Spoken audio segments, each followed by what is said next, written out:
solamente vamos a tener una vida y no puedo esperarme a volver a nacer para querer ser o hacer algo que en esta no lo pueda hacer. Hace muchos años hice una frase que espero me ayude a responderte. Cuando uno quiere algo, ese algo no lo deja morir a uno, aunque uno se muera por eso. Somos Alexa Blanc y Oscar Aldape. Somos los anfitriones de Guerrero Inquebrantable Podcast, que ha sido diseñado en torno a un propósito: traer historias que te inspiren a afrontar tus batallas y los aprendizajes que alimentan tu ser para alcanzar y vivir tu propósito. Bienvenida y bienvenido a un nuevo episodio. Jesús Arazúa es un escritor con amplia trayectoria en la literatura, campo donde parte de lo que más nos llamó la atención es que abre puertas a otras personas que se cruzan en su camino, al grado de contar con publicaciones de relatos escritos por sus alumnos. En su trayectoria cuenta con participaciones en medios a nivel nacional, estatal y regional, en ferias de libro como la del Palacio de Minería, la UNAM o Chapingo, y actualmente ya con un libro que se distribuye en Estados Unidos. Uno de los varios libros publicados por Jesús se llama Para que los muertos encuentren su luz. Acompáñanos a escuchar este episodio completo para que te enteres cómo puedes descargar gratis este libro. Con esta historia queremos hacer un homenaje a los maestros y maestras que ponen su empeño, intelecto y pasión en sembrar en sus alumnos la semilla de la duda, la curiosidad, el amor al conocimiento y el crecimiento personal. Gracias y nuestro reconocimiento a su labor.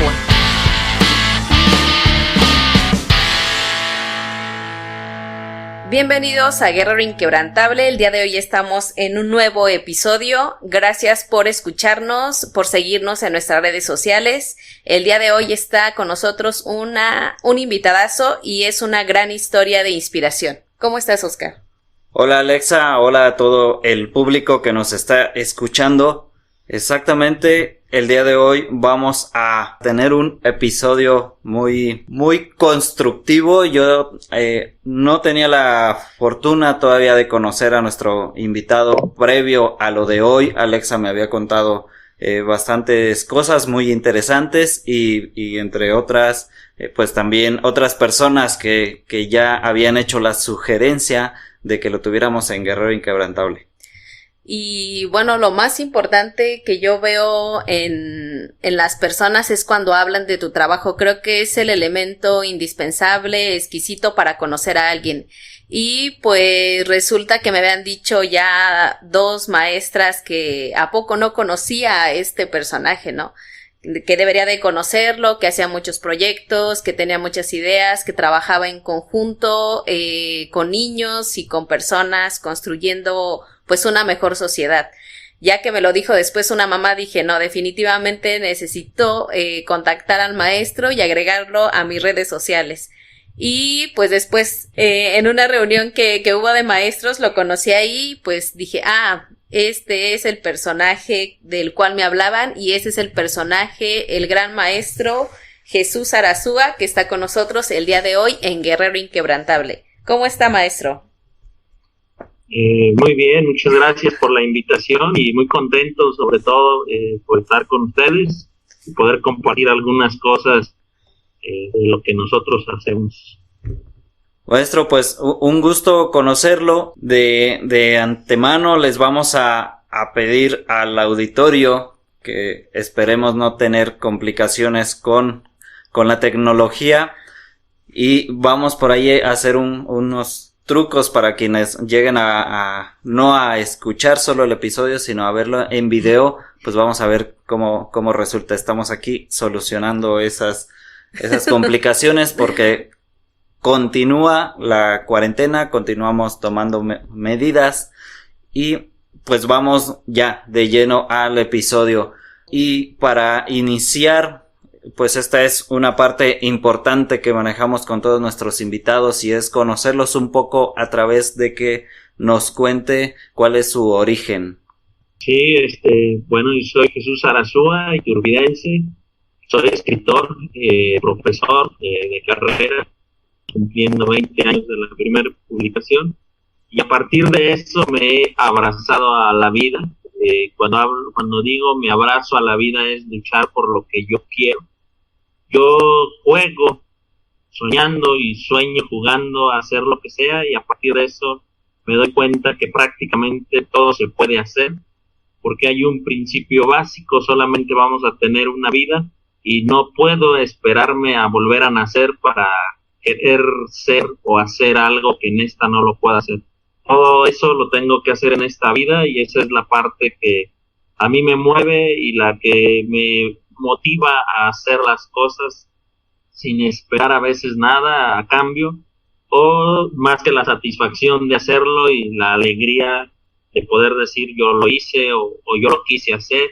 A veces no lo logramos como lo soñamos, pero lo importante, como en todo camino, no es la llegada al destino, sino el polvo que se lleva uno en los zapatos de ese camino, porque eso es lo que habla de nuestra experiencia y eso es lo que verdaderamente nos enseña lo que nosotros queremos. Entonces, me he dedicado a escribir, a hacer cuento principalmente, recuperar narraciones, relatos. También he escrito poesía, no tanta, pero también lo hice, sobre todo cuando estaba más joven, hace unos 20, 25 años. Hoy en día me he dedicado a escribir cuentos, relatos sobre todo, que ahí marca una diferencia. El cuento pues es académicamente su estructura, mientras el relato es una forma, vamos a decirlo así, más casera de contar las cosas, porque bueno, el relato pues está alimentado de la imaginación popular, de las pláticas y a partir de eso pues se construyen pues nuevos relatos, sin la necesidad de mencionar que es un cuento como tal. Sin embargo, bueno, el cuento y el relato ha sido como la parte más central de la obra que he escrito durante los últimos 30 años, más o menos. Y para conocer un poco más, ¿cómo era de niño? ¿Cómo era inquieto, hacía cosas, se dedicaba a leer o cómo fue? Pues sí, ¿cómo fue de niño? Creo que fui un niño normal, vamos a decirlo dentro de esa palabra. No fui un niño extraordinario, un niño como cualquier otro que jugaba con los demás en la calle, que le gustaba imaginar, treparse a las bardas. En aquellos años, cuando fui niño, todavía las casas aquí en San José Iturbide, pues tenían chiqueros, los papás tenían puercos, y entonces entre los niños de la calle pues nos metíamos a las casas de todos y corríamos por las bardas de los chiqueros, trepábamos árboles, jugábamos, todo eso. No fui un niño extraordinario, vuelvo a lo mismo, porque pues, al igual que la gran mayoría, pues mis calificaciones eran bajas, no eran espectaculares. En mi casa, quizá como en el caso y en las casas de muchos, no había muchos libros, siempre existió la Biblia y 2, 3 libros, y más los de la escuela. Uh-huh. Sin embargo, a mí me gustaba escuchar. En la calle pues, era muy dado que jugáramos bote pateado o fútbol y ya oscuro pues empezáramos a contar historias de espantos, historias de la Llorona, historias del ánima, y eso alimentaba la imaginación. Cuando de pronto en la casa mis padres empezaban a contar sus vidas, cuestiones que les habían pasado, a mí me estaba parar la oreja y construir esas nuevas historias, reconstruirlas, lo que ellos contaban, y son parte importante, digámoslo así, en mi acervo que tengo todavía de recuerdos y de relatos. Yo gozo mucho un camino viejo y siempre me pregunto si esa cerca o una piedra de esa vieja cerca hablara, ¿qué nos podría decir, no? Si esa corteza de ese árbol la arrancáramos, se escapara un murmullo, ¿qué diría ese murmullo? Eso para mí es fascinante, poder encontrar relatos viejos, y yo crecí con eso. En la calle éramos muy dados a eso, a platicar, y yo era muy dado a escuchar, no solamente en la calle, sino también lo que decían pues en la casa mis papás, o cuando visitábamos a mi abuela, también escuchábamos de pronto esos relatos.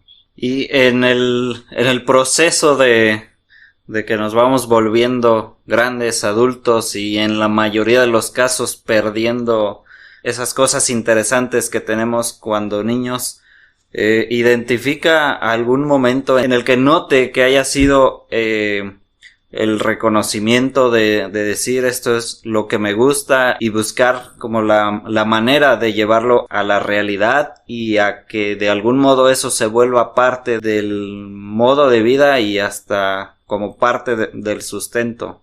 No existe un momento claro como tal en el que yo diga en este punto decidí ser o hacerlo. Yo creo que siempre lo fui. Me gustaba escuchar, hubo un punto quizá como a los 11 años, es lo que podría marcar y lo que siempre comento. Yo empecé a escribir como a los 11 años, pero tenía 11 años precisamente de haber escuchado historias. Cuando voy en la primaria tengo una maestra que todos los días llega y nos cuenta historias. Y a mí me fascinaban sus historias y me puse a leer los libros que había en la casa y nunca encontré esas historias. Entonces me puse a escribirlas. Ese es el punto, digamos, que yo puedo identificar de partida, donde digo, ahí empecé a escribir. Sin embargo, la imaginación pues la tenía, o sea, inventarse cosas, subirte a una barda donde está el castillo, es decir, donde están las varillas, doblar las varillas, una para los pies y otras para las manos, y creer que eso era una nave espacial. Eso era parte de mi infancia y parte de lo que me empezó a gustar escribir. ¿Y en qué momento usted se dio cuenta que pues eso iba ahora sí como en serio, o si todo el tiempo lo tomó como en serio eso? Es decir, que en su adolescencia, en ya para profesionalizarse, el buscar en la educación una herramienta para contar estas historias. Vuelvo a igual, ¿no? Yo siempre escribo, me pasa como a muchas personas al principio, lo escribo para mí, no lo compartes con nadie. Llego al colegio de bachilleres allá como en el 95, como en 1995, y ahí hay diferentes concursos y empiezo a participar. Llega un año que en el concurso interno de Kovac prácticamente gané todo, porque había concurso de ensayo, concurso de cuento, concurso de canción y demás. Yo no cantaba, pero escribí la canción. Yo no actuaba, pero escribí la obra de teatro. Yo, digamos que nada más las cosas que se entregaban, como era el cuento, el ensayo, pues eso sí llevaban mi nombre, y en los demás era un participante más, pero yo era el escritor. Ese año tuvimos la oportunidad de mi grupo prácticamente ganar todo, y se siente bien, pero estamos hablando de 1995. Para el año 2000 vuelve a haber un concurso de calaveras literarias y se me ocurre participar, lo gano.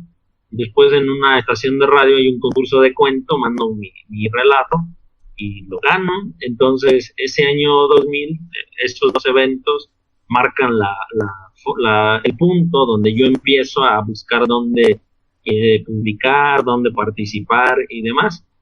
De ahí es de donde cuento yo, ¿no? De este año 2020 estoy celebrando, digámoslo de cierta manera, los primeros 20 años de mi primera publicación, que se dio ya de una manera más masiva, y la verdad, bueno, ahí es donde parte. Los años ahí son muy complicados porque pareciera que uno dice, soy escritor, y todo el mundo lo va a buscar porque ocupan un discurso, porque ocupan un libreto o un cuento, y no, pues efectivamente nadie lo busca a uno.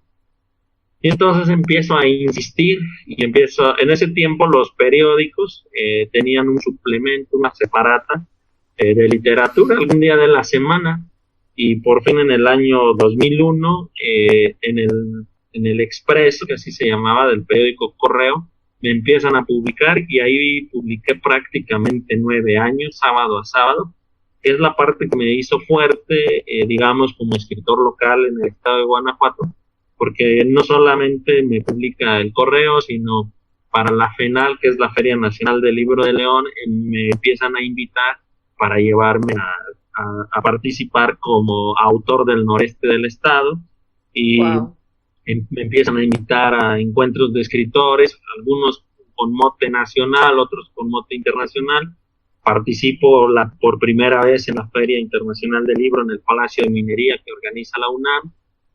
También en esos mismos años, en el 2005 más o menos, pues me lleva a la Universidad Autónoma Chapingo a participar ahí en su Feria del Libro en octubre. Y entonces empieza a dar a partir de eso, pero ya de manera más seria, digámoslo así, y empiezo a conocer escritores y me empiezo a mover en ese ámbito por el Estado y bueno, las oportunidades que se dan de salir del Estado con el Instituto de Cultura en ese tiempo, pues también lo aproveché y me empecé a ir con ellos a participar a donde me llevan. Ahí es donde digamos que lo empiezo a tomar como ya más en serio. También en ese tiempo el instituto tenía un programa que se llamaba Formación de Públicos y pues me da una gira por el estado y prácticamente conozco los 46 municipios del estado de Guanajuato, de alguna manera yendo a leer mis cuentos y digamos que algunos municipios que quizá me habrían faltado, pues ahora que hago los cuentos para cantar como niño, pues ya se completaron ahí. Entonces tuve esa opción y es donde puedo considerar que se dio esto de manera más seria y pues sí, efectivamente, como dice, no vivo específicamente de ello, económicamente vivo, anímicamente, porque eso a mí es lo que me encanta, lo que me gusta y lo que me mueve. Yo no pasa día que no lea, no pasa día que no escriba una frase, no pasa día que no imagine algo. Y en ese proceso de niño a convertirse formalmente en escritor, no sufrió lo que a muchos nos toca, que en el proceso de crianza de nuestros padres, de estar inmersos en los respectivos círculos sociales, nos van matando de algún modo ese niño creativo, aventurero, que no tiene límites de la imaginación. En su caso, no tuvo esto, o en el caso de haberlo tenido, ¿cómo fue que lo afrontó o que logró que no mataran esa imaginación? Creo que todos pasamos por eso. Yo vuelvo a repetir, mi niñez se da aquí en San José de Iturbide, la década de los 80, mi adolescencia, la década de los 90, ¿no? San José de Iturbide en ese tiempo es un pueblo textilero, talleres familiares con máquinas de todos tamaños y formas para hacer suéteres, chambritas de niño y demás. Mi casa no fue la excepción. Entonces, en la familia, pues ver a uno con un libro era de pronto como verlo, perder el tiempo. Sin embargo, el estar frente a las máquinas que teníamos, mi papá nos enseñó a trabajarlas, a componerlas, a programarlas, o sea, toda esa parte, bueno, no nomás las tejedoras, incluso las bordadoras, eso lo aprendimos en casa. Creo que eso a mí me ayudaba a tener la imaginación creadora, algo que, hay un término que casi no se utiliza, pero que a mí me gusta utilizar, lo que es la imaginería, que es la ingeniería de la imaginación. A mí eso me ayudó porque nosotros trabajábamos con colores. Teníamos un modelo de algún suéter, teníamos que hacer de niño, y las combinaciones las hacíamos nosotros. La única, el único requisito era que todo, o sea, tanto mangas como el cuerpo, pues, llevaran la misma combinación, y entonces ahí estábamos imaginando cómo se vería, qué colores tendrían. Las máquinas, digo, no ustedes las conozcan, las habrán oído, pero tienen un sonido muy particular, muy parecido al mar, es muy estable, y entonces, sobre todo las que ya eran motorizadas, entonces empiezas a escuchar eso, y eso me permitía a mí imaginar en lo que había que volverle a mover a la máquina, me permitía leer, me permitía estar pensando, y lo mismo, la combinación de las formas. Y creo que más allá de que hubiera esa limitante para poder imaginar, creo que también el trabajo que teníamos nos permitía, porque ahí aprendimos desde poner un botón, usar una máquina de coser, una máquina de tejer, usar unas tijeras para hacer un corte de costura, vaya. Y entonces, pues eso es parte de la imaginación, una cuestión que hoy en día a veces con el uso del celular los niños han perdido, ¿no? Lo mismo las responsabilidades de lavar los trastes, o sea, cada quien, por eso vuelvo al término imaginería, cada quien tiene la opción de con lo que tiene imaginar, y en mi caso, pues sí teníamos trabajo, porque de eso vivíamos en la casa, y la verdad, yo agradezco, yo amo ese trabajo, aunque hoy en día ya no lo tenemos, pero lo amo porque le debo muchas cosas, muchas habilidades ahí las aprendí, y la imaginación jamás dejó de estar en constante movimiento, porque ese trabajo lo merecía, y aparentemente pues nos podían haber limitado a estar leyendo, a estar viendo un programa o demás, pero sin embargo ese trabajo pues me permitía hacerlo de otra manera, una forma distinta, quizás no frente al libro, pero ahí surgieron muchas de las historias que hoy en día sigo leyendo y que sigo contando, y la verdad yo agradezco que la vida me haya puesto ese trabajo, ¿no? Pero fíjese, aquí, bueno, yo identifico y no sé si ahorita coincidamos en que, como bien dicen, no se trata de lo que te pase, sino de lo que haces con lo que te pasa, porque si bien a lo mejor en la mayoría de los casos el hecho de que llegue una maquinaria, de que te lleven a dejar los libros para ponerte a trabajar, en muchos casos eso es lo que termina siendo el bloqueo, o a lo mejor hasta lo podríamos decir el pretexto para dejar morir esa imaginación, y en este caso fue al revés, lo tomó como una herramienta, como una fuente de imaginación, y pues surtió todo el efecto contrario de lo que en lo común podría esperarse. Sí, así es, digo, como todo niño o adolescente, digo, en aquel tiempo pues era vamos a hacer esto, ¿no? Nos tocaba hacerlo, pues, al igual que cualquier niño o adolescente renegaba de hacerlo, sin embargo, pues daba esa opción a estar imaginando, a estar creando. Siempre estuve ahí al lado de las máquinas, mis cuadernos, mis libros, para leer en ratos, para escribir en ratos, y pues eso fue generando que siguiera creando más allá que me limitara. Y yo creo que eso es parte de la vida. Hace rato mencionaba, lo más importante en un camino no es el destino, sino el polvo que nos llevamos en los zapatos, ¿no? Eso es abrazarnos a la vida. Abrazarse a la vida no es conformarse con lo que tenemos, sino es hacer de lo que tenemos algo que nos agrade.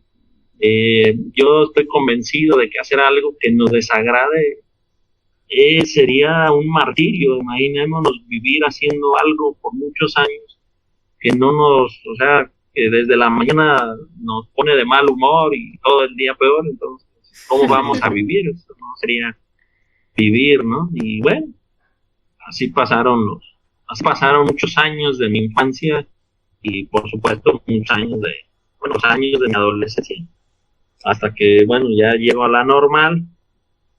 Cuando yo llego a la normal, yo ya publicaba, incluso en algunos medios ya había publicado, por ejemplo, Calaveras Literarias en la Jornada, y en el Correo, como les comento, ya había estado publicando. Entonces, ya cuando empiezo a estudiar la carrera, ya leer me era más fácil, ¿no? Para hacer las cosas. Y en ese trayecto, ¿cuál ha sido la mejor o peor batalla que ha tenido?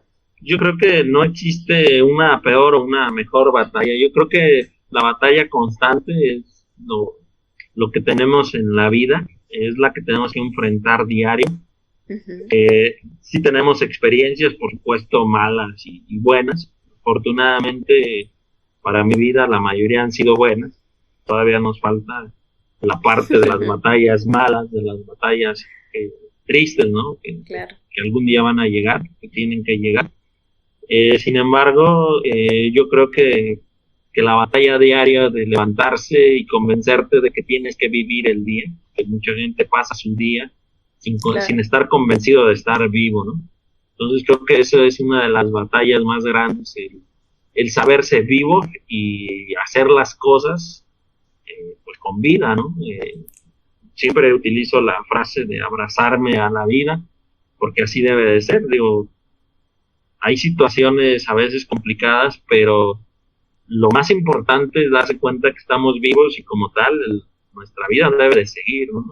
Y eso nos tiene que ayudar a afrontar y a superar. A mí de las cuestiones más difíciles, por ejemplo, yo recuerdo cuando mi mamá se enfermó, yo tenía 12 años, tuvo muchos años con alguna enfermedad que la mandó a cama, y bueno, yo creo que esas son luchas que nos ayudan a sobrevivir. Afortunadamente mi mamá hoy en día está bien. Sin embargo, pues fueron muchos años, ¿no? En los que uno a veces pues necesitaba hasta pues que le laven a uno, ¿no? Y a veces se tiene que dar uno cuenta que uno tiene que lavar. Claro. Y cosas así, ¿no? Entonces, pues tiene uno que aprender, ¿no? Lo más importante es aprender de lo que la vida nos pone. Ahora quisiéramos ir a si nos comparte sobre su trabajo, sobre qué estilo, qué filosofía busca compartir, a lo mejor un poco de qué trató esa primera obra que de algún modo pudiera identificarse como un primer gran paso. Sí, yo les decía, a mí me gustan los relatos. Tengo la fortuna, me gusta el corte costumbrista.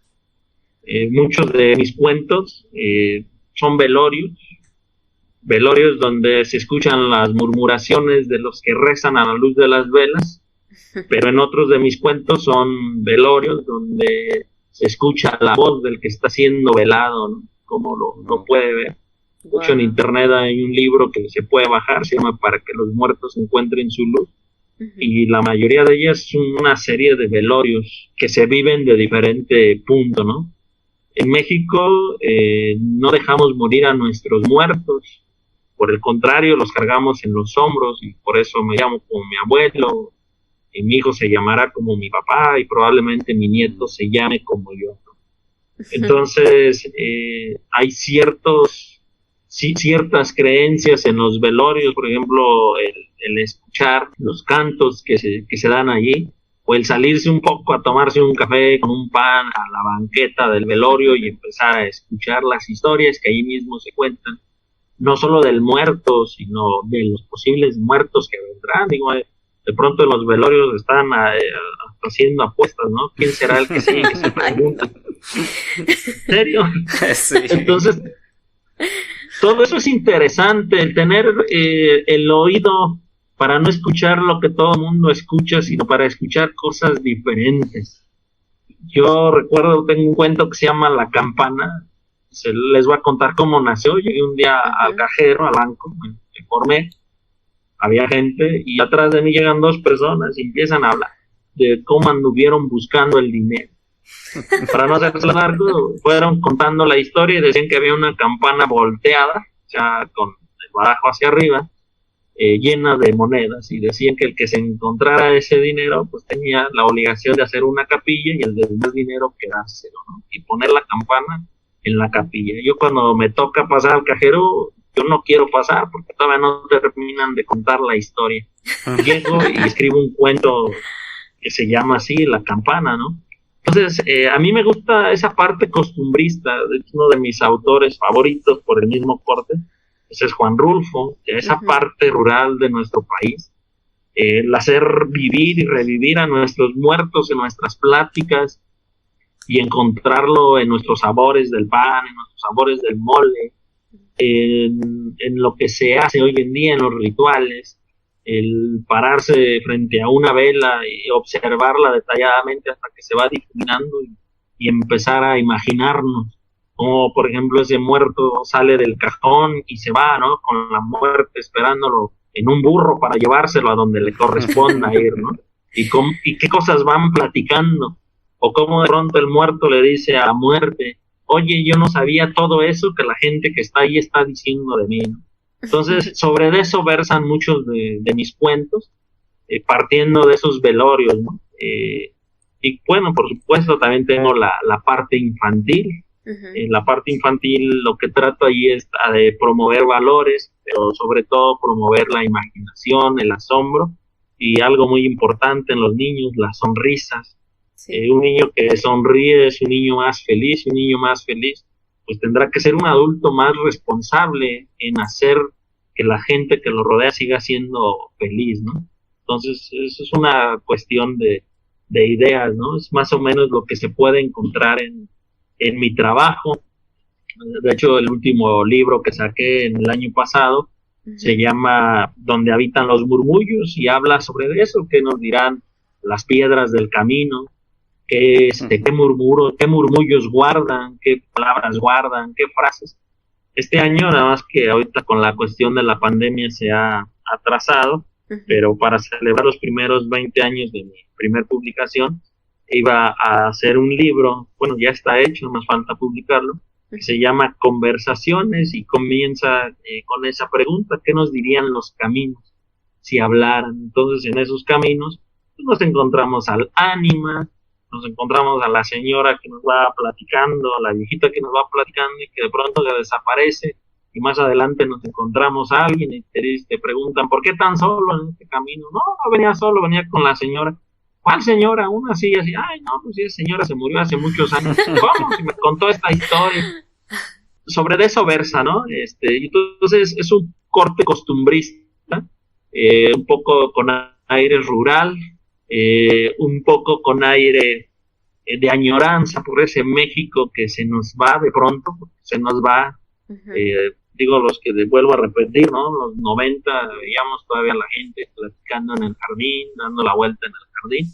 Hoy en día eso ya no sucede por la apuración de las fábricas. Bueno, hoy en día ya ni platica uno, más que está uno con el celular, pero si se encuentra uno con la persona que mensajea, ni siquiera tiene uno plática para en vivo, ¿no? Más bien la plática es por mensaje.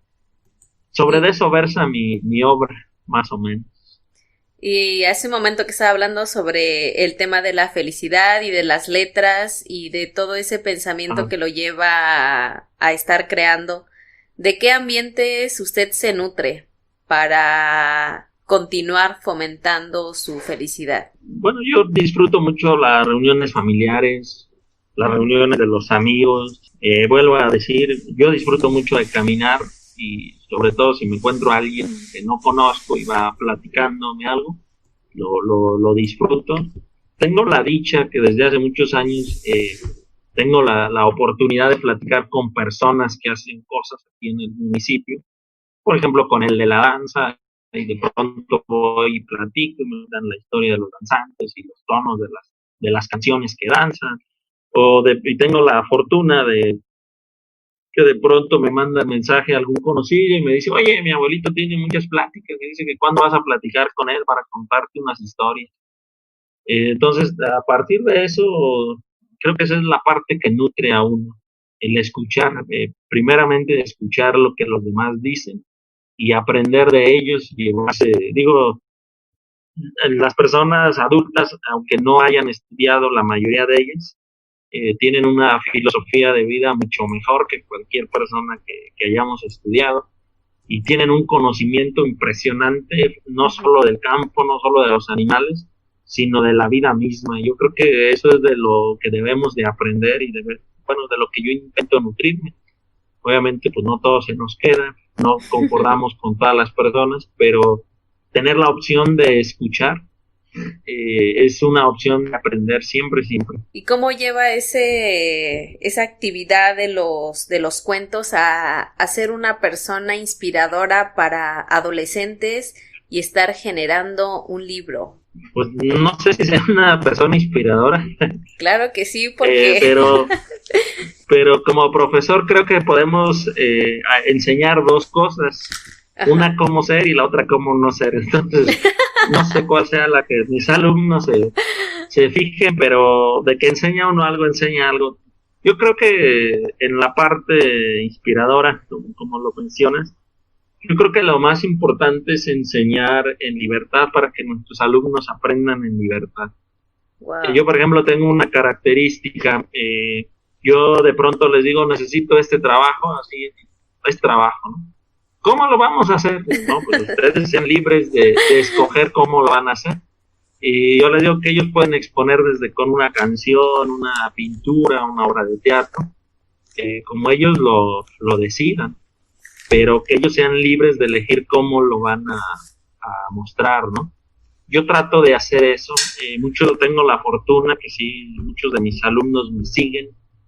Ya tengo 15 años dando clase. Tengo la fortuna de trabajar en 3 niveles. Soy profesor de la Normal Superior de Guanajuato, la sede de aquí de San José Iturbide. Uh-huh. Soy profesor de CONALEP San José Iturbide y de una secundaria en Tierra Blanca del siglo XXI. Uh-huh. Entonces, tengo esa opción de trabajar con la gente, de cambiarme el chip, de trabajar con adultos, de trabajar con jóvenes y a trabajar con adolescentes y tratar de entenderlos. Actualmente hago una licenciatura más donde mis compañeros, son de la edad de mis alumnos. Y la verdad que aprendo bastante de ellos. Tengo a maestros que fueron mis alumnos. Wow. Y la verdad que aprendo bastante de ellos porque a veces nosotros como maestros nos cerramos uh-huh. a no aprender y a creer que nosotros lo sabemos todo. Claro. Y el estar ahorita conviviendo con personas 20 años más jóvenes que yo, con unas edades diferentes completamente, con perspectivas distintas a las que cuando yo tenía su edad tenía. Uh-huh. Entonces también eso le permite a uno aprender, escucharlos. A mí, mis alumnos de la secundaria, creo que algo de lo más importante es jamás discriminar a nadie.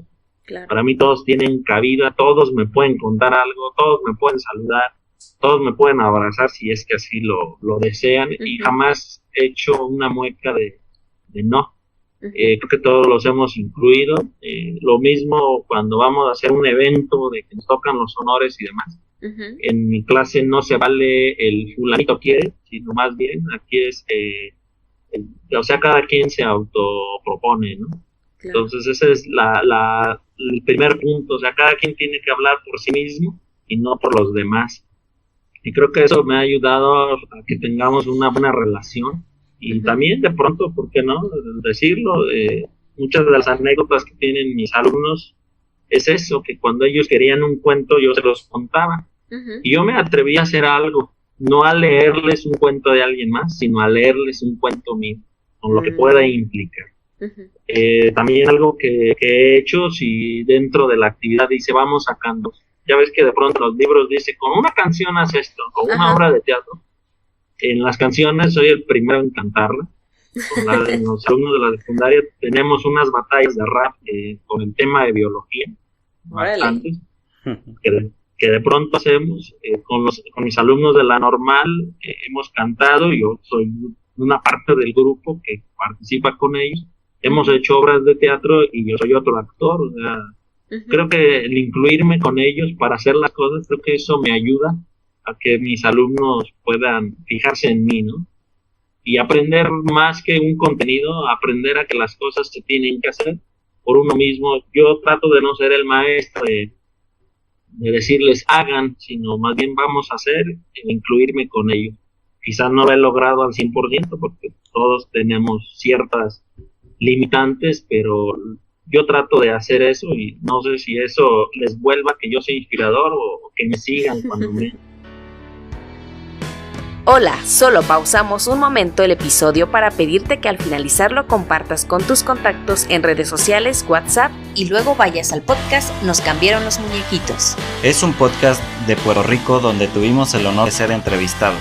En el episodio 113 podrás escuchar la entrevista que nos hizo Cristóbal Colón, el anfitrión de este interesantísimo podcast. Ahí podrás conocer un poco más sobre nosotros, nuestra profesión, diferencias, anécdotas individuales y como pareja. Para Alexa y para mí será un gusto que nos escribas luego de escucharnos, sobre todo si hay algo en lo que creas que podamos aportar para tu desarrollo personal, profesional o proyectos que tengas entre manos. Continuamos. Ahora que estaba hablando del tema de la secundaria, ¿cómo fue ese momento en el que, pues por lo que vi en las redes sociales, fueron a Guanajuato y hubo textos de ellos que fueron plasmados en un libro? Bueno, te cuento, tengo este año 3 cosas parecidas con alegría. Primero, hicimos un libro en la normal, con mis alumnos de la normal, se llama Y sigue contando, son cuentos y poesías de mis alumnos de la normal. Yo hice la compilación y lo publicamos con Poderar, que es con quien trabajo actualmente. Poderar es un grupo de San Juan del Río, yo lo represento aquí en San José. Hicimos un libro con ellos. En la secundaria, vuelvo a mencionar, hace rato yo hablaba del Instituto Estatal de Cultura, entonces sigo teniendo alguna relación con ellos o con algunos de ellos.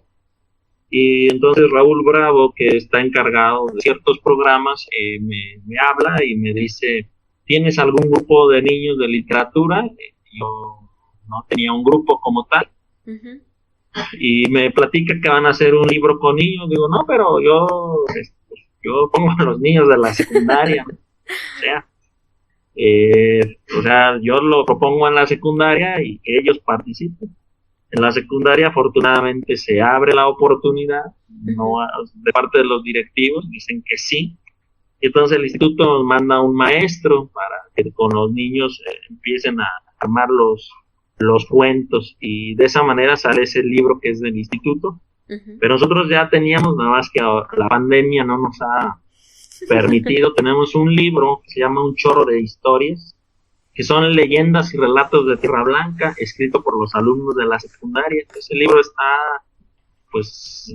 en el tintero, o sea, ya está hecho, falta publicarlo. La idea era publicarlo en estos días de mayo, nada más que toda esta cuestión no nos lo permitió. Tenemos la fortuna del maestro Cruz García, que es de ahí de Tierra Blanca, nos hizo la portada, una portada que en sí misma es una narración, que es un abuelito contando historias a la orilla del río, y ahí a la orilla del río, tal como lo narran las historias de los alumnos, pues aparece la bruja, la llorona, el ánima. Entonces en sí misma es una narración excelente esa obra, esa pintura que nos hizo especialmente el maestro Cruz García para la portada del libro. Y que bueno, regresando de esta situación en la que estamos, pues yo creo que vamos a tener que darle salida, porque el libro ya está hecho. Entonces este año tuve la oportunidad de trabajar con tres proyectos sobre libros con los alumnos. El de Guanajuato pues era directamente con el Instituto Estatal de Cultura, y los otros dos pues de manera independiente, pero igual de valioso con los alumnos, porque es la voz de ellos. Yo creo que hay que darle oportunidad a todo el mundo. Yo a veces digo, como esa parte añorante, ¿no? Si hubiera habido un maestro quizá que me hubiera visto a mí en la escuela, claro, y me hubiera impulsado a esas oportunidades, pues quizá tuviera otra trayectoria, ¿no? Pero digo, así es la vida que nos tocó, no tenemos, a veces no nos toca quien nos impulse, y hay que remarle uno mismo, ¿no? Entonces esta parte ha sido muy importante. Yo, al ver, por ejemplo, ahorita a las niñas de la secundaria que participaron, la emoción de ver el libro y ver su nombre y de verse en tanto medio de comunicación, porque tuvo la fortuna que ese libro lo sacaran como medio, o sea, varios medios informativos. Estuvo pues, demasiado, creo que es muy, ¿cómo decirlo?, muy motivante para ellos, ¿no? Algunas de ellas no tenían como ilusiones de estudiar, y hoy en día, y apenas hace pocos meses, ¿no?, que sucedió esto, y ellas dicen, no, es que yo quiero estudiar esto, y yo quiero hacer esto otro, y me gustaría escribir un libro a mí sola. Y bueno, esas cuestiones son importantes, que se deben de generar impulsos para que más alumnos tengan esa opción, y eso aleja a la juventud de muchas cosas. Claro. Este episodio y pues la invitación que le hicimos, de hecho, fue con toda la intención de que salga en el marco de la celebración del Día del Maestro, al menos aquí en México, pero a la vez sí como un tributo a todos los docentes y a los que además de docencia hacen precisamente esa actividad de maestro. Con esto quiero preguntarle, ¿cuál es el papel que usted ve que tienen los maestros, todos aquellos que son asignados a ponerse frente a un grupo, ya sea de modo físico o ahora cada vez más de manera virtual? Pero ese papel que a lo mejor en muchos de los casos no se está cubriendo y simplemente se está haciendo una labor de repetición de información más allá de generar un aprendizaje en los alumnos. Y a mí me agrada bastante el hecho de saber que hay personas quienes sí son maestros en un sentido pues más amplio de ese concepto, incluso como Alexa, como usted, que más allá de hacer esa repetición que mencioné hace un momento, pues hacen esa función de amaestrar, de mostrarles parte de la vida, parte de lo que a lo mejor en el círculo en el que han estado limitados o delimitados a desenvolverse, pues no habían tenido oportunidad de ver un poco más allá, pero hay estas personas como ustedes que sí lo hacen. Entonces, ¿cuál es ese papel? ¿Cuál es el potencial? ¿Qué diferenciación podría marcar el hecho de, como usted decía antes, de haberse encontrado a una persona así, pero que ahora hay quienes lo pudieran encontrar en personas como usted o como Alexa? Yo creo que el papel del maestro, como siempre, ha sido fundamental. Yo aprovecho el espacio para decir que en México los maestros son maravillosos porque hacen milagros. Digo, dan una clase virtual cuando no tienen todas las formas de hacerlo, ni ellos ni los alumnos, y se hacen maravillas en las escuelas. Yo lo digo, yo soy maestro de ciencias, y a veces damos la clase de ciencias, hacemos experimentos sin tener un laboratorio, y de esa manera se va repitiendo en todas las asignaturas. Entonces yo primero mi reconocimiento a todos los maestros, que decía hace rato, los maestros tenemos dos formas: enseñar a ser o enseñar a no ser, ¿no? Jamás podemos decir que de un maestro no aprendimos nada. Yo te puedo decir que hay maestros que dije yo quiero ser como él, pero también hay maestros que en alguna ocasión dije yo no quiero parecerme en nada. ¿Sí? Entonces no podemos decir que un maestro no enseña nada. Claro que están de principio esas dos partes, pero el papel del maestro es fundamental. Yo hace algunos años hice una canción que se llama Mi Maestro, y dice eso, ¿no? Yo quiero agradecerle a mi maestro, el que me enseñó a pensar, me enseñó a creer, contándome historias. Entonces, a eso voy, ¿no? El papel del maestro, como bien ustedes lo mencionan, no es repetir, sino hacer pensar al alumno. Yo siempre les he dicho a mis alumnos en la normal, el día que ustedes no tengan dudas, ya que termine la clase y yo diga dudas y no levanten la mano o hagan caras de no entendí nada, ese día voy a creer que fue un fracaso mi clase, porque pues un maestro más que enseñar debe generar dudas que le permiten al alumno llegar a investigar. Hoy en día es más fácil con el internet. En aquellos años había que buscar enciclopedias o preguntarle. Entonces un maestro, su papel es generar dudas en los alumnos.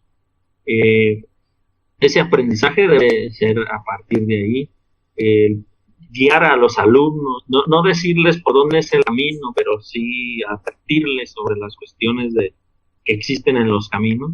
Entonces es esa parte fundamental, guiar al alumno para que más que digamos o que podamos decir que tiene conocimiento, que tiene dudas. Yo creo que todo conocimiento surge de las dudas, y si no existieran esas dudas no se hubieran inventado nada de lo que hoy en día existe, ni en ciencia, ni en tecnología, ni en medicina. Creo que las dudas y la rebeldía es una parte fundamental del aprendizaje hoy en día. Claro. ¿A rebeldía a qué me refiero? Imaginémonos a Da Vinci cuando se robaba los cadáveres para abrirlos y explorarlos. Era rebeldía, estaba prohibido, tuvo que hacerlo, ¿no? Hoy en día a lo mejor no le vamos a pedir eso a nuestros alumnos, pero sí se pide, yo sí pido que sean un poco rebeldes, a que yo no los cuadre cuando menos. Claro. Porque bueno, yo creo que existe en todas las escuelas que vemos al maestro que llega, se para y no empieza la clase hasta que todos se callen y estén sentados. Es una forma de cuadrar. Yo agradezco la rebeldía de mis alumnos, de que no me permitan hacer eso, ¿sí? Por el contrario, que ya estén preguntando o que se estén haciendo algo para que yo también en mi actuar, o sea diferente, y entonces no sea lo cuadrado de decir voy a llegar y voy a dictar esta pregunta como detonador del aprendizaje. No, a lo mejor el muchacho está ahí haciendo ruido y lo que me exige es otra acción diferente. Creo que en esa parte esa es parte de su trabajo del maestro, generar dudas y de cierta manera incentivar un poco de rebeldía.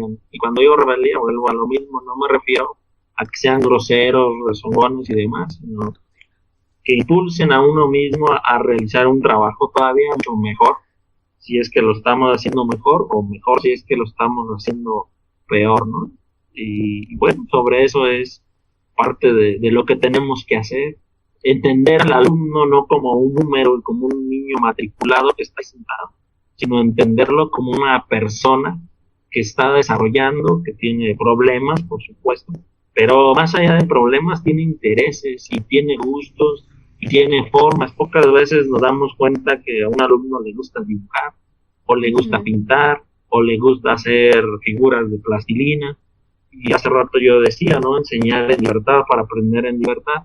Y yo cómo sé si un alumno me va a poder o no explicar un tema con puros monos de plastilina, o cosas así, ¿no? Entonces esa es nuestra función, darles esa libertad para que ellos sigan teniendo más dudas y sean un poco más rebeldes para que esto avance, porque yo creo que ya el mundo no requiere gente cuadrada, ya fueron muchos años de repetir, entonces ahora más que repetir hay que descubrir. Digo, igual, a lo mejor no lo logramos, pero la intención sí la tenemos. ¿Y cómo llevar este proyecto de cuentos para cantar como niños utilizando la tecnología? Yo he visto sus libros y suenan muy interesante y te transportan y ves los dibujos y cómo se mueven y demás. ¿Cómo fue esta experiencia, maestro? Pues esta es culpa de la cuarentena esta que tenemos. Yo siempre había tenido la idea de hacer mis canciones ilustradas, de hecho hay varias de ellas en mi canal de YouTube y está el dibujo, no se mueve, un dibujo a lápiz, a colores, Ajá. Dibujos feos, yo creo que digo feos porque soy muy mal dibujante, pero no me arrepiento de haberlos hecho porque es parte de lo que, ¿cómo decirlo? Para dar el paso 100 debí de haber dado 99 y quizás esos dibujos están un poco mal hechos, mal iluminados, son los primeros pasos. Esta cuarentena, no que me sobrara tiempo, por supuesto que no, pero me puse a explorar un programa de dibujo en la computadora, empecé a hacer los dibujos, a medio me fue saliendo, y después con uno de video vi que los podía animar, que se movieran y demás. Entonces, esta cuarentena me ha permitido explorar un poco eso y empezar a hacer las canciones y los cuentos de esa manera. Se me ocurrió que en la cuarentena había un niño encerrado en su cuarto, Sí. el cuarto de Chuyos, una serie de mini cuentos, duran entre 1 y 4 minutos la mayoría. Esa es la idea, ¿no? Digo, ahorita ya nadie o muy pocas personas pues, ven una serie donde podrá estar muy buena, ¿no? Donde dura más de 40 minutos. Entonces, un mini cuento de entre 2 y 6 minutos, 2 y 4 minutos, para los niños ya ha funcionado bastante bien, digo, dentro de lo que cabe, no tenemos las miles de visitas, pero sí las visitas de cada 8 días sale cada domingo, entonces creo que está funcionando bien. Está contando historias, leyendas, relatos, incluso hubo una clase de biología y una clase de física en esa caricatura, vamos a llamarla así. Creo que es parte del estar inventando, estar creando, estar haciendo algo, ¿no? A mí me gusta, digo, el año pasado tuve un accidente y no pude cantar por los días del Día del Niño, porque justo 15 días antes tuve un accidente y tuve que cancelar todas las presentaciones. Este año no tuve ningún accidente, pero la cuarentena en la que estamos, pues, no, otra vez, es mi segundo año que no canto, ¿no? En vivo para los niños. Entonces, pues me puse a trabajar en eso y dije, bueno, para este mes de abril tiene que haber varias cosas, cuentos y demás que se puedan hacer. Afortunadamente, bueno, hemos hecho 2 transmisiones, una para Casa de la Cultura de aquí de San José y la otra para una casa hogar de San Miguel de Allende que el maestro Víctor de ahí de arte nos la pidió y bueno, fue un enlace bonito, padre, y pues placentero, ¿no? Y además con él también han estado siguiendo los cuentos que hemos hecho, y bueno, es parte de eso, ¿no? De aprender. A mí me gusta aprender y me gusta aventurar. Yo antes en alguna entrevista dije que era atrevido porque no me importaba que me quedara un poco mal, me atreví a hacerlo y a mostrarlo sobre todo, porque a veces uno lo hace pero no se atreve a mostrarlo, sin importar las críticas que puedan venir. Yo gozo lo que hago, lo disfruto, y creo que eso importa en un principio más que alguien más puede decir está bien o está mal. Si uno lo goza y uno lo disfruta, creo que la mayoría de los que vean el trabajo que uno hace van a caer en lo mismo, en disfrutarlo y gozarlo, porque está hecho de esa manera, está hecho de una manera disfrutada y por lo tanto pues lo van a seguir disfrutando. Y seguramente ahí aplica totalmente la imaginería. Imaginería. ¿Cómo, así es. ¿Cómo podría recomendar al público, no sé si en especial sea a las papás, mamás, perdón, a los papás, a los papás y las mamás o en general, pero cómo fomentar o cómo reproducir que más personas, niños, pero pues en general personas, apliquen, ensayen y desarrollen esa imaginería? Bueno, yo creo que un principio básico es darnos cuenta que vamos a dejar de ser niños después de los 99 años. Y con eso yo creo que todos podemos seguir escuchando historias, podemos seguir dibujando, podemos seguir jugando. Estoy preparando, en mi canal de YouTube estoy haciendo algunas clases por esta cuestión de la pandemia y precisamente una de las que voy a hacer esta semana pues va a hablar de lo que es la lírica infantil mexicana, ¿no? O sea, retomar esos juegos del zapatito blanco y cosas así, porque ahí hay poesía y hay cuento incluido a la vez y con un ingrediente más que es el juego, ¿no? Y muchos niños crecimos con ello y entonces no podemos decir que no hemos tenido contacto con la poesía o con el cuento, porque están ahí incluidos. Por ejemplo, aquella que decía La calle 24, una vieja mató un gato y demás. Es un cuentito en demás, divertido y cosas así. Y es lírica infantil que ayuda a varios procesos. Uno de ellos pues es la memoria, el otro es precisamente la dicción. Y ya cuando lleva sus movimientos y demás, pues tiene que ver con el desarrollo sensoromotor, desde la motricidad fina y la motricidad gruesa. Entonces, creo que es importante rescatar todo eso y ahí van incluidas las rondas. Y vuelvo a lo mismo, ¿cómo hacerlo? Pues haciéndole saber que después de 99 años tiene todo el derecho de decir yo ya no puedo jugar a eso. Antes de esa edad, todos podemos, de alguna u otra forma. ¿Y qué mensaje quisiera dejar para nuestros guerreros inquebrantables? Ese mensaje de inspiración para que puedan continuar sus sueños, para que puedan lograr esas ideas que de pronto vienen a su cabeza y justamente pues realizarlas, ¿no? Pues yo creo que más que un mensaje, pues es una invitación a no dejar de soñar, a no dejar de imaginar. Una persona que imagina puede soñar y una persona que sueña puede crear. Y al mundo le hacen falta creadores, entendemos de cierta manera, porque quizás en la profundidad no lo entendemos, ¿no? O sea, que el mundo esté plagado de una cuestión consumista y no de una cuestión que nos permita disfrutar la vida. Tan fácil es, ¿no? Los niños de hoy te cuentan que el fin de semana los llevaron al centro comercial, cuando los niños de antes contamos que nos llevaban al río. Algunos se burlan, dirán que íbamos al río a matar zancudos, estás ahí en la zancudería. Pero nosotros sabemos de llevar un mecate, brincarlo primero y después colgarlo y hacer un columpio, ¿no? Entonces yo creo que esa parte le falta a la infancia de la actualidad, el salir un poco con su familia, el darse cuenta que el río es muy divertido más que un centro comercial, darse cuenta que Un columpio es bastante imaginativo, divertido y tiene muchas habilidades a desarrollar ahí. Entonces, esa es la invitación, ¿no? A no dejar que mueran esos juegos, esa infancia, de la que muchos todavía fuimos parte. Invitar a nuestros niños que sean parte de esa misma infancia, porque ¿qué nos van a contar los niños de hoy en 30 años? Ellos que hicieron ir al centro comercial. Entonces, hay que hablar de eso, de invitarlos, de llevarlos.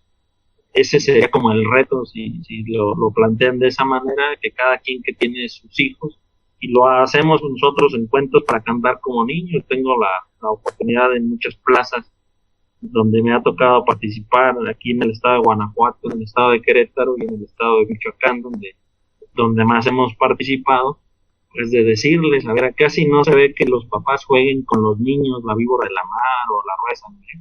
Vamos a hacerlo aquí, y lo hemos logrado prácticamente en todos los lugares a donde hemos ido, y ese sería el reto, seguir haciendo de la convivencia como un juego de niños, pero esa convivencia nos tiene que dar mejores resultados, porque ya no es estar con el celular ni demás, sino es estar conviviendo y desarrollando habilidades. Yo creo que sería como el reto, que jueguen con ellos, y el mensaje, pues que no dejen de soñar, que no dejen de imaginar para seguir construyendo una mejor sociedad. Gracias. Y ya casi para concluir, una penúltima pregunta. ¿Se considera, bueno, voy a poner dos en una, ¿se considera un guerrero inquebrantable? ¿Y cómo fomentar esto en los más jóvenes que nosotros? Yo creo que todos somos guerreros inquebrantables, porque luchamos todos los días por algo, por un sueño.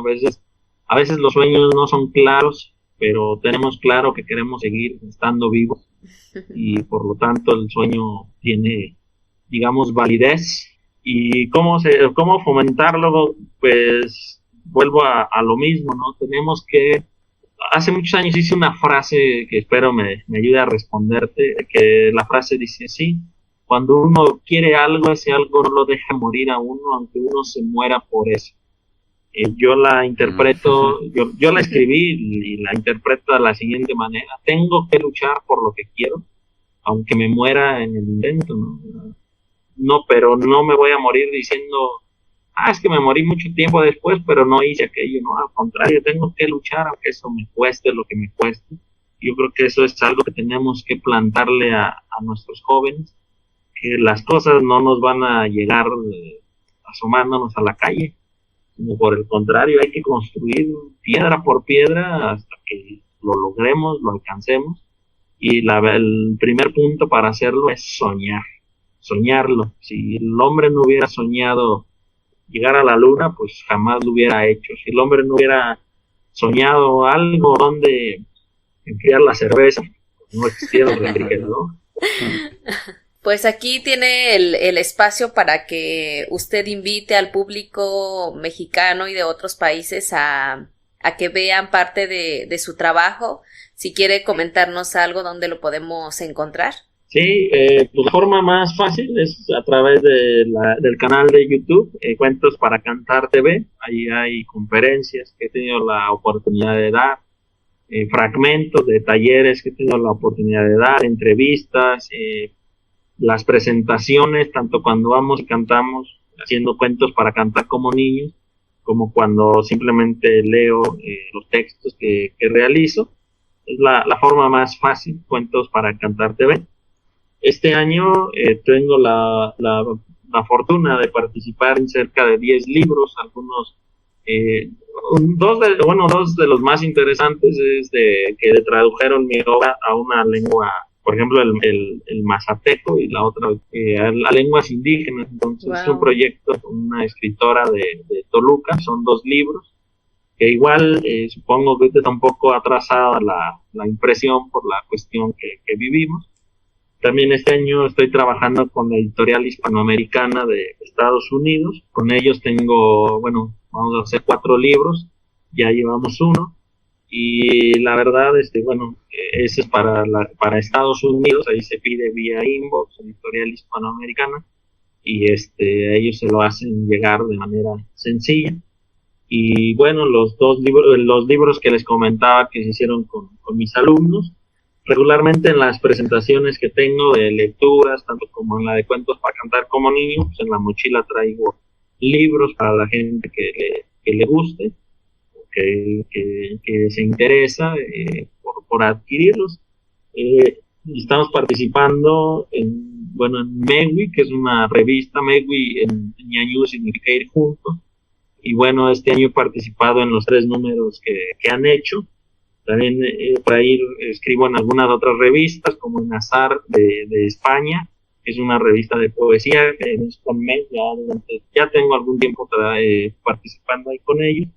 Y en algunas otras revistas, tanto digitales como impresas, como la de Poderar, revista La Opinión, pues el Heraldo de aquí de San José, y no quisiera dejar ninguno, porque luego me van a decir que no los mencioné, pero bueno, ahí hemos estado participando, son varias revistas, y bueno, es importante. Estoy haciendo un proyecto que se llama Juntos en la Palabra y la Imaginación, Unidos para no dejar de soñar, que trata de leer o de interpretar un cuento entre diferentes. Ya llevamos 5 videos, más o menos alrededor de 33 artistas de diferente índole y de diferentes ciudades. Wow. Han participado. Anoche subimos el más nuevo, con artistas de aquí de Querétaro, de Doctor Mora, San Luis de la Paz, San Miguel de Allende. También hemos tenido artistas de la Ciudad de México, de otras ciudades que la vida me ha llevado a conocerlos, y ahorita ese surgió como cuando un artista está cumpliendo años y dice voy a hacer un disco de duetos o de así. Entonces a mí se me ocurrió que ya que no se pueden hacer las presentaciones que tenía previstas para celebrar mis 20 años de la primera publicación, entonces empecé a invitar a personas que leyeran alguna parte de algún cuento mío. Empecé a mandar los cuentos y con ellos formar cuentos, y ya llevamos 5, y pues sí, es una reunión de amigos prácticamente, leyendo algún trabajo mío, pero es para celebrar 20 años. Y bueno, yo agradezco a todos los que han participado, porque ha sido muy padre escuchar y ver cómo interpretan un texto que yo escribí, cómo le dan vida, ¿no? Entonces es lo que estamos haciendo. Todo está en Cuentos para Cantar TV, y pues mi Facebook, Jesús Arazúa, así me encuentro, y es donde pueden ver sobre todo el trabajo que estoy haciendo. Y bueno, mis libros no son de editorial que se distribuya, digamos, fácilmente, los encuentre uno en una librería. Lo más común es que las presentaciones pues yo los traiga y ahí lo puedan adquirir, a excepción de la editorial hispanoamericana, que bueno, ahí sí se envía un email o un inbox con ellos y ellos lo hacen llegar. Y hace rato les comentaba que se puede bajar, porque está libre en internet, ya tiene desde el 2012 allí, se llama Para que los muertos encuentren su luz, que les comentaba de una serie de relatos, sobre todo de velorios y cosas así. Ese se puede bajar de manera libre. Muy bien, entonces ya saben, guerreros, tanto de México como de otros países, si quieren saber más de su trabajo, pues aquí están, ya mencionó el maestro parte de su liga, y si quieren también que él esté en un evento, pues igual lo pueden contactar. Sí, ahí en el Face es más fácil. Y ya nos platican de qué se trata. Claro. Que de pronto cuando eso hay gente que de pronto piensa que uno nomás va así, ¿no? Y pues es difícil de pronto llegar a otras ciudades nada más, así como de Ray, ¿no? Pues, pero bueno. Sí. Sí, es parte del valor que le falta al artista, ¿no? Exacto. Desafortunadamente eso es una de las complicaciones que tenemos, la famosa frase de ¿a poco cobras? O ¿a poco? No sé. Pero bueno, es parte de lo que tiene uno que aprender. Sí, que aprender a valorar y aprender a estar dispuestos también a reconocer. Dicen que el artista se alimenta de aplausos, pero pues todos sabemos que también necesita un poco más que eso. Pues maestro, Así es. muchas gracias. Vamos cerrando este episodio. Estuvimos muy a gusto y muy interesante todo lo que nos ha compartido. Una visión para mí interesante porque como lo hice en alguna pregunta, es una muestra de que no murió esa imaginación en el proceso de dejar de ser biológicamente niños. No, muchas gracias a ustedes. Siempre es importante que haya personas como ustedes que impulsen el trabajo de uno, que lo den a conocer. No es fácil dar a conocer uno su trabajo, no es fácil los espacios, y yo quiero agradecerles infinitamente que me hayan considerado para este trabajo que ustedes realizan y que me hayan permitido hablar con libertad como lo he hecho, y sobre todo hablar de los sueños que uno tiene y poder recordar cómo va surgiendo todo esto. Y yo creo que lo más importante es mostrarle a las personas que los sueños se pueden alcanzar. A veces no en el nivel como los queremos, pero la cuestión mercantil es nueva. Yo creo que muchos de nuestros sueños no requieren esa cuestión, sino requieren una cuestión que de verdad nos dé alegría y contento hacerlo. Bueno, maestro, fue un gusto, una admiración por usted, por su trabajo, por todo lo que ha planteado y ha hecho realidad. Por eso nosotros lo elegimos como Guerrero Inquebrantable. Muchas gracias. Ya sabes que es un gusto para nosotros que te quedes hasta el final del episodio. Mil gracias. Y no olvides dejarnos tu comentario o tu reseña. Esto nos ayudará a conocer más sobre el valor que te estamos dejando en este podcast. Como lo prometimos en el episodio anterior, hemos celebrado que llegamos a los 20 episodios con una actividad desde casa. Si aún no lo has visto, ve al canal de YouTube de Guerrero Inquebrantable, donde te compartimos una reflexión en torno a la pregunta: ¿a qué estás dispuesto a dar la vida? Y las respuestas, no a ese qué, sino a cómo encontrar ese qué, las hemos construido a partir de todos esos aprendizajes que nos compartieron las y los guerreros que nos han acompañado desde el episodio 11 hasta el 20. Así que te invitamos a ver el video, compartirlo y que nos cuentes tu perspectiva a través de Instagram y Facebook. Síguenos como @guerreropodcast. Si este o los episodios anteriores te han generado un poco de inspiración o aprendizajes, por favor compártelo con aquellas personas que creas que les pueda servir en este momento de sus vidas. Gracias por acompañarnos en Guerrero Inquebrantable Podcast. Nos vemos el próximo episodio.